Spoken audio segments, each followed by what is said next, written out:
अलैकुम वरहमतुल्लाहि वबरकातुहू। ला इलाहा इल्लल्लाहुल मलिकुल हक़्क़ुल मुबीन मुहम्मदुर रसूलुल्लाहि सादिक़ुल वअदिल अमीन। एक बार दुरूद पाक का नजराना पेश करें। अल्लाहुम्मा सल्लि अला सय्यिदिना व मौलाना मुहम्मदिन मअदनिल जुद वल करम व आलिहि व अस्हाबिहिल किराम व इब्निहिल करीम व बारिक व सल्लिम सलातन दाइमतन सरमदन अबदा। अज़ीज़ान गिरामी वक़ार, आज के हालात हिंदुस्तान के जिससे आप सब बाखबर हैं कि हुज़ूर पाक सल्लल्लाहु ताला अलैहि वसल्लम, इस्लाम, कुरान और रब्ब ज़ुल जलाल की शान में गुस्ताखी पे गुस्ताखी हो रही है। और मज़ीद ये कि ये गवर्नमेंट और हुकूमत की पुश्त पनाही में हो रही है। अगर ऐसा नहीं होता तो ये चंद खबीस खुले सांड की तरह 1.5 महीने से नहीं चीख रहे होते। अभी अभी जिस मलऊन नरसिंहानंद की गुस्ताखियाँ और मुगल्लज़ात और गालियाँ सुन करके हमारे दिल छलनी छलनी हो चुके थे। अब पानी सर से ऊपर हो चुका है मुसलमान। हालात इस कदर नाजुक हैं, मुझे ये समझ में नहीं आता अब तक कि हुकूमत इनको अरेस्ट क्यों नहीं करती। इनकी क्या मजबूरी है इनके साथ, या इनके खुद के ये पाले हुए कुत्ते हैं। ये मुसलसल रोज़ाना वीडियो अपलोड करते हैं, क्या इनको पुलिस पूछती तक नहीं है कि तुम इस तरह सांप्रदायिक माहौल कर रहे हो, फितना फैला रहे हो, हिंदुस्तान में अमन व अमान ख़राब कर रहे हो। इनको पूछने वाला भी कोई नहीं है। आज की बात मैं बता रहा हूँ, दिल छलनी हो चुका था। मुझे मालूम है कि इनको अब पुलिस अरेस्ट भी नहीं करती और हमारे एहतजाजात और हमारे प्रोटेस्ट से भी कुछ नहीं होता। तो इस फ़कीर कादरी ने उसको मुबाहले का चैलेंज दिया था कि अगर तू अपने बात में सच्चा है तो आ जा, सामने आ जा और देख लिया जाए, पूरी दुनिया भी देख लेगी कि एक मर्तबा हम सामने बैठ करके मुबाहला कर लें। मुबाहला जानते हैं, अभी जो सबको पता हो चुका है, उनकी ज़ुबान में अग्नि परीक्षा। मेरे इस चैलेंज को उसने स्वीकार किया था, एक्सेप्ट किया था। लेकिन ये भी मैं बता दूं कि क्यों एक्सेप्ट किया उसने। वो बिल में बैठा हुआ चूहा, उसे मालूम था कि गवर्नमेंट इस तरह करने की इजाज़त देती नहीं, इसलिए वो अपने कौम में हीरो बनने के लिए इस तरह की चैलेंज को एक्सेप्ट तो कर लिया। वरना आप सबको मालूम है मेरे मुसलमानों कि पाखंडी और बलात्कारी और माल का पुजारी, उसके अंदर मुबाहला करने की ताकत है। मुबाहला कर सकता है वो, उसके खुद के दीन और धर्म से कोई ताल्लुक नहीं है। मैं ये चैलेंज के साथ कहता हूं, सनातन धर्म से भी उसका कोई ताल्लुक नहीं है।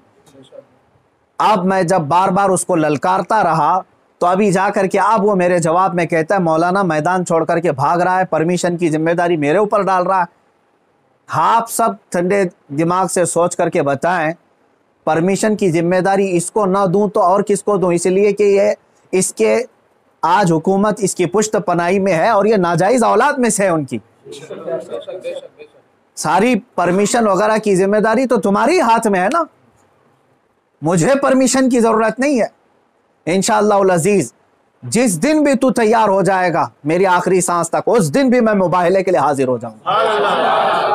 उस दिन भी हाजिर हो, 1 इंच भी पीछे नहीं हटूंगा इंशाअल्लाह। इसलिए कि ये मेरे जुमले नहीं हैं, ये मेरे दीन की हक्कानियत है, ये रसूल पाक सल्लल्लाहु ताला अलैहि वसल्लम की सच्चाई है और कुरान पाक की अजमत है जो हमारे दिलों में कूट कूट कर भरी हुई है।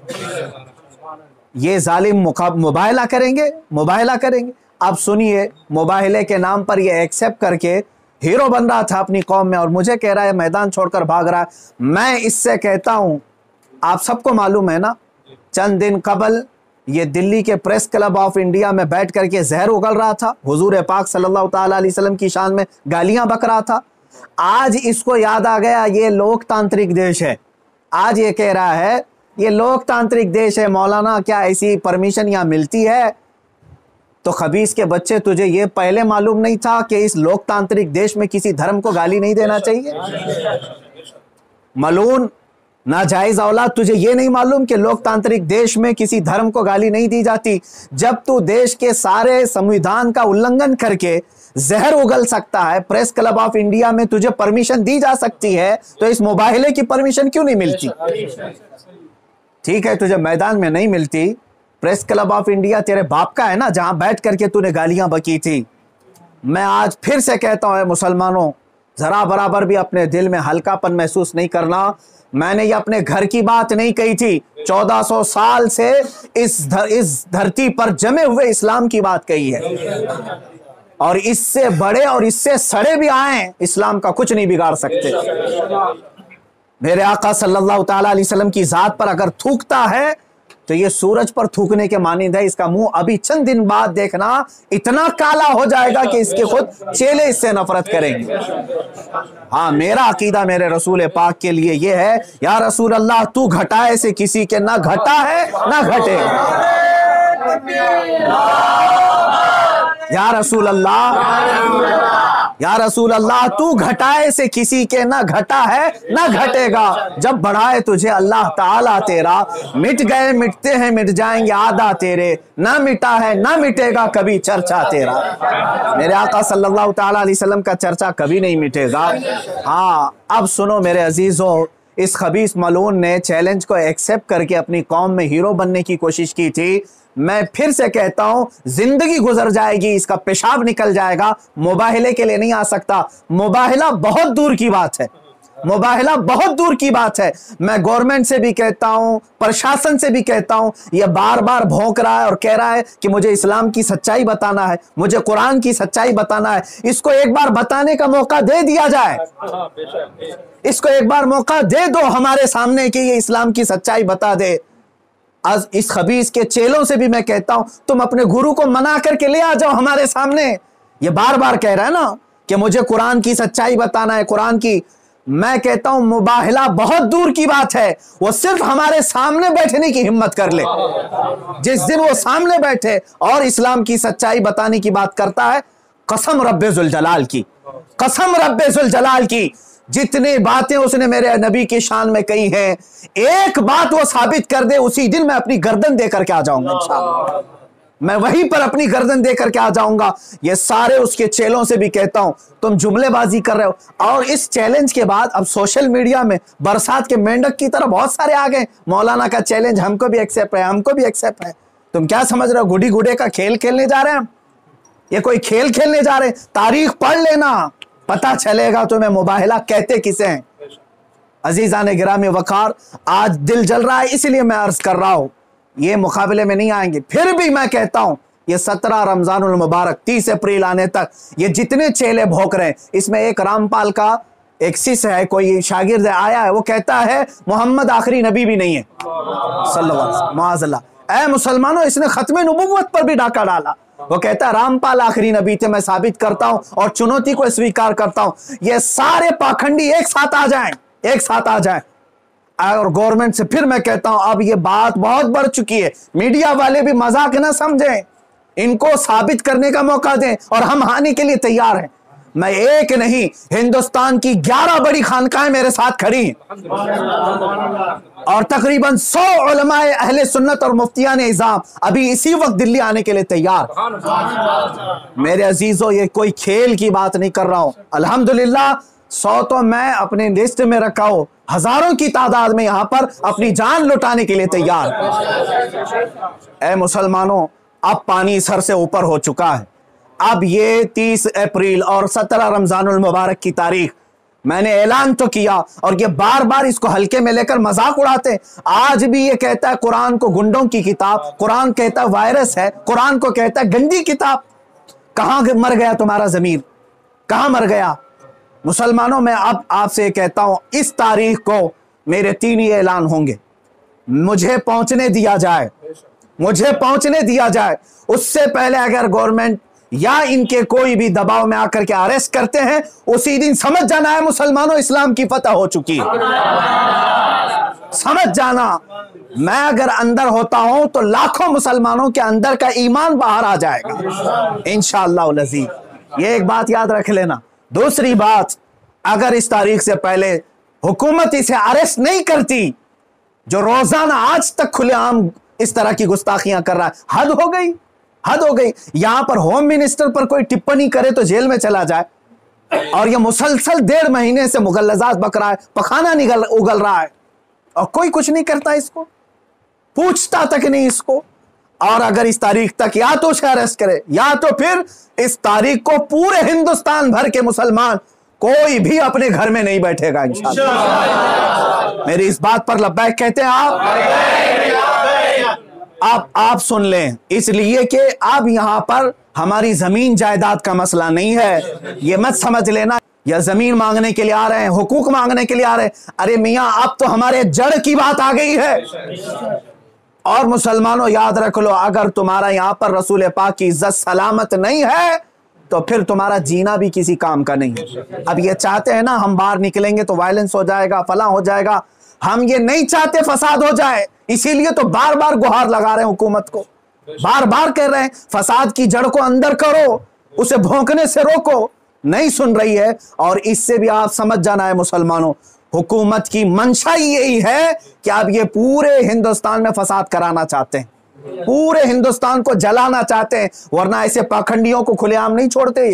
ये पूरी की पूरी प्लानिंग के साथ कर रहे हैं। इसलिए मुसलमानों, आज तुम्हारे इम्तिहान का वक्त है, आज तुम्हारे इम्तिहान का वक्त है। आज अगर तुम अपने घरों में चूड़ियां पहन करके बैठे रहे, याद रख लेना बाद में आने वाली नस्लें तुम्हारे मुंह पर थूकेंगी, तुम्हारे कब्रों पर ईंट पत्थर मारेंगी। इसलिए कि ये नबी का गद्दार है, रसूल पाक पर भोंकने वाले को भी ये पूछ नहीं सका। तुम्हारी नस्लें बाद में तुम्हें याद करेंगी इस तरह से। याद रख लेना, ये तारीख यौम बद्र की जो आएगी, यौमुल फुरकान 17 रमजान की, उस दिन हर मुसलमान का कलेजा दहल जाना चाहिए। मशरिक से मगरिब तक, शुमाल से जुनूब तक, हिंदुस्तान भर के हर इलाके के। और इस पाखंडी से फिर मैं कहता हूं, तुझे जहां की परमिशन मिले मेरे नाम से एक लेटर इशू करके दे दे, मेरे नाम से एक लेटर इशू करके दे दे कि ये मुफ्ती सलमान अजहरी आ सकता है मेरे साथ, मुबाहिला बहुत दूर की बात, डिबेट कर सकता है। इतना तो ऐलान करके दे दे, फिर मैं पूरी दुनिया को बता दूंगा कि तेरा पाखंड क्या है। मेरे अजीजों, मैं हिंदुओं से भी कहता हूं, ये हिंदुओं को बदनाम करने के लिए निकला हुआ है, ये माल का पुजारी है, राजनीति खेलने के लिए ये मेरे नबी को इस्तेमाल कर रहा है, राजनीति के लिए इस्लाम को इस्तेमाल कर रहा है। हद हो गई मेरे अजीजों। मैं हुकूमत से कहता हूं, अगर तुम्हें दुश्मनी है ना मुसलमानों से, लो हम सब की जाने और मार डालो, हमारे नबी पर ना भोंको, इस्लाम के खिलाफ आवाज ना उठाओ। इतनी गलीज बातें वो बक गया। मुझे बताओ, पूरे हिंदुस्तान के मुसलमानों ने कभी हिंदुओं के देवी देवताओं को छेड़ा आज तक? मुझसे सुना आपने कि हम गालियां दे रहे हैं उनके देवी देवताओं को? यह हमारी तहजीब है जो हमें इस्लाम सिखाता है, यह हमारे अखलाक है जो हमें इस्लाम सिखाता है। इसका जहर देख करके पता चलता है कि इसका कोई दीन और धर्म नहीं है। धर्म में रहने वाला ऐसी जहर नहीं उगलता। बहरहाल ये मेरी गुजारिश है मुसलमानों से, या तो फिर ये मुबाहले के लिए तैयार हो जाए, जो इसके लिए जहां जगह हो मेरे नाम से लेटर इशू करे, और हुकूमत, प्रशासन, मीडिया इसको हल्के में ना ले, इसको इजाजत दे दे। ये दिखाना चाहता है, ये साबित करना चाहता है इस्लाम को झूठा, कुरान को झूठा साबित करना, उसको साबित करने दे दिया जाए। अगर वो साबित किया, और अगर नहीं साबित कर सका तो फिर याद रख लेना, सुबह कयामत तक तुम्हें पहचाना जाएगा, सुबह कयामत तक तुम्हें पहचाना जाएगा। अजीजान गिरामी वकार, ये मुबाहले की बात चलती रहेगी और मेरी ये चुनौती बरकरार रहेगी। वो कहता है मैदान छोड़ करके भाग रहा है, तू क्या समझता है कि तेरे जैसे पाखंडी हैं यहां पर? अल्हम्दुलिल्लाह हम हुसैनी हैं, अगरचे आल में ना हो, लेकिन हुसैनी किरदार हमने बचपन से सुना है। अरे हमारी माँ ने हमें गोद में हुसैन आजम के करबला की दास्तानें सुनाई। हम मात नहीं खा सकते, सर कटा सकते हैं लेकिन सर झुका नहीं सकते इंशाअल्लाह अज़ीज़। ऐ मुसलमानों, अपने जज्बों को बेदार रखो। कोई ये कहता है अगर कि ये जज्बात को भड़का रहे हैं, उससे सिर्फ ये कह देना जज्बात का नाम ही जिंदगी है। अब अगर नबी के नाम पर जज्बात नहीं बेदार हुए तो इससे बेहतर है कि तुम मर जाओ, सो जाओ। आप याद रख लेना, ये हुकूमत से भी मेरी गुजारिश है, अपील है, तुम वैसे भी मारना चाहते हो ना, हम आ जाते हैं। बाहर घुट घुट करके मरने से बेहतर है कि हम नामे मुस्तफा पर निकल करके मौत को कबूल करने को हम तैयार हैं। यूं भी तो किसी दिन हमको दुनिया से तो जाना है, अल्लाह के हबीब सल्लल्लाहु ताला अलैहि वसल्लम की इज्जत का परचम बुलंद करके जाएंगे इंशाअल्लाह। सारी खानकाहें, सारे उलमा, सारे मदारी, सारी तहरीकें, सारी तंजीमें, सबसे मैं बड़े अदब से गुजारिश करता हूं, अब वक्त किसी के घर का नहीं, किसी की सज्जादगी का नहीं, किसी की प्रॉपर्टी का नहीं, बल्कि तुम्हारे जाने ईमान का सवाल आ चुका है। तुम्हारे ईमान की जान रसूलुल्लाह का सवाल है। लिहाजा आप सब एक साथ मिलकर के आवाज उठाएंगे, या तो फिर इस पाखंड को रोकेंगे, या तो फिर हम इस जमीन पर बाकी नहीं रहेंगे। तो आखिर दावाना अल्हम्दुलिल्लाहि रब्बिल आलमीन।